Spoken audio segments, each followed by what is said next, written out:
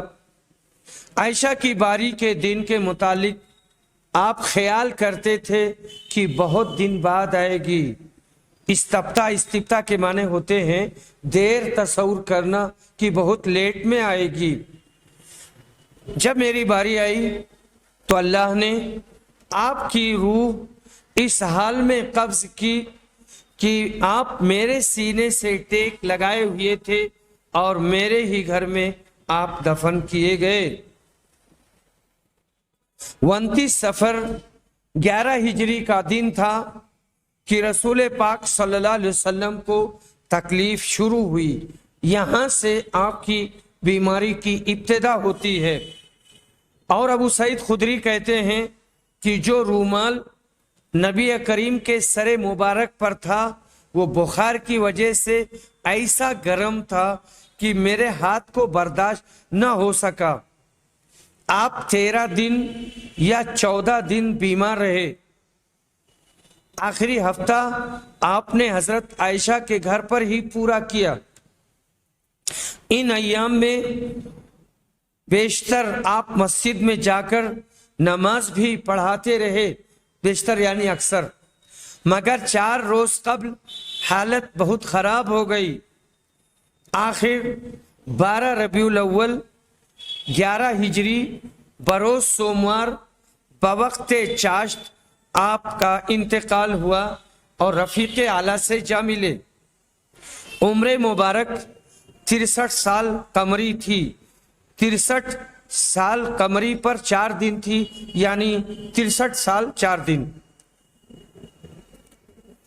اور اس کے بعد میں کہتے ہیں کہ وفات پر صحابہ کرام بہت غمگین ہوئے اور آپ کے دفن کے سلسلے میں سوچنے لگے کہ آپ کو کہاں دفن کیا جائے۔ پھر ایک صحابی نے بتایا کہ انبیاء کا جہاں انتقال ہوتا ہے ان کو وہیں دفن کیا جاتا ہے، اس لیے حضرت عائشہ رضی اللہ عنہا کے کمرے میں آپ کو دفن کیا گیا، جو آج گنبد خضرا کے نام سے دنیا کے کروڑہ انسانوں کا مرجع عقیدت ہے، لیکن گنبد خضرا نہیں۔ گنبد خضرا کی اپنی کوئی شرعی حیثیت نہیں ہے، اس گنبد کی کوئی شرعی حیثیت نہیں ہے، یہ سمجھ کے چلیے۔ بس کچھ لوگوں نے اسے بنا دیا، پھر کسی نے اس کی رنگائی کر دی، اور لوگوں کا دل جن کے عقیدے صحیح نہیں ہیں ہمیشہ اس پر شاعری کرتے رہتے، نعت و منقبت پڑھتے رہتے۔ اس کی کوئی حیثیت نہیں ہے۔ ارے حیثیت تھی تو حدیثوں کی، کتاب الطہارہ، کتاب الصلاۃ کی، کتاب التوحید کی، کتاب الاعتصام کی، کتاب السنہ کی، لیکن اسے لوگ پڑھتے ہی نہیں ہیں۔ پتہ نہیں زندگی میں کوئی وہاں تک پہنچتا ہے کہ وہاں تک نہیں پہنچتا ہے۔ آپ کے اخلاق حسنہ میں سے ہے کہ آپ بیماری میں دوسری بیویوں سے حضرت عائشہ کے گھر میں جانے کے لیے معذرت فرماتے رہے اور آپ نے اجازت طلب کی، یہاں تک کہ جملہ ازواج مطہرات نے آپ کو حجرہ عائشہ صدیقہ کے لیے اجازت دے دی اور آخری ایام آپ نے وہیں بسر کیے۔ اس سے حضرت عائشہ کی بھی کمال فضیلت ثابت ہوتی ہے۔ تف ہے ان نام نہاد مسلمانوں پر جو حضرت عائشہ جیسی مایا ناز اسلامی خاتون کی فضیلت کا انکار کریں اور ان کے سلسلے میں وہ اپنی زبان آلودہ کرتے ہیں اور غلط الفاظ استعمال کرتے ہیں اور گالیاں دیتے ہیں، خاص طور سے شیعہ۔ اللہ ان سب کو ہدایت دے۔ عائشہ رضی اللہ عنہا روایت کرتی ہیں، کہتی ہیں کہ رسول اکرم نے اپنی اس بیماری میں کہا جس سے آپ اٹھ نہ سکے، اللہ کی یہودیوں اور نصرانیوں پر لعنت ہو، انہوں نے اپنے انبیاء کی قبروں کو مسجد بنا لیا۔ اگر یہ ڈر نہ ہوتا تو آپ کی قبر بھی کھلی رہنے دی جاتی اور کھلی جگہ پر آپ کو دفن کیا جاتا، لیکن ڈر اس کا ہوا کہ کہیں اسے بھی لوگ سجدہ گاہ نہ بنا لیں۔ یہاں آگے ایک بات کہہ رہے ہیں کہ ہلال سے روایت ہے کہ عروہ بن زبیر نے میری کنیت یعنی ابو عوانہ رکھ دی تھی، ورنہ میرے کوئی اولاد نہیں تھی، ان کے کوئی بچہ نہیں پیدا ہوا تھا۔ اور اگلی روایت سفیان تمار کی ہے، وہ روایت کرتے ہیں کہ انہوں نے نبی صلی اللہ علیہ وسلم کی قبر کو دیکھا ہے، آپ کی قبر کوہان نما تھی۔ اور دوسری روایت ہشام بن عروہ کی ہے، ہشام اپنے والد سے روایت کرتے ہیں کہ ولید بن عبد الملک بن مروان کے عہد حکومت میں جب نبی صلی اللہ علیہ وسلم کے حجرے مبارک کی دیوار گر گئی تھی اور لوگ اسے زیادہ اونچی اٹھانے لگے تو وہاں ایک قدم ظاہر ہوا۔ لوگ یہ سمجھ کر گھبرا گئے کہ یہ نبی صلی اللہ علیہ وسلم کا قدم مبارک ہے۔ کوئی شخص ایسا نہیں تھا جو اس قدم کو پہچانتا۔ آخر عروہ بن زبیر نے بتایا کہ نہیں، اللہ کی قسم، یہ رسول اکرم کا قدم نہیں ہے، یہ تو حضرت عمر کا قدم ہے۔ اور اسی میں آگے چل کر کے ہے کہ عائشہ رضی اللہ عنہ روایت کرتی ہیں کہ انہوں نے عبداللہ بن زبیر کو وصیت کی تھی کہ مجھے نبی اکرم اور آپ کے ساتھیوں کی معیت میں دفن نہ کرنا، بلکہ میری دوسری سوکنوں کے ساتھ بقیع غرقد میں دفن کرنا۔ میں یہ نہیں چاہتی کہ ان کے ساتھ میری بھی تعریف کی جائے، میرا تزکیہ کیا جائے۔ وآخر دعوانا ان الحمد للہ رب العالمین۔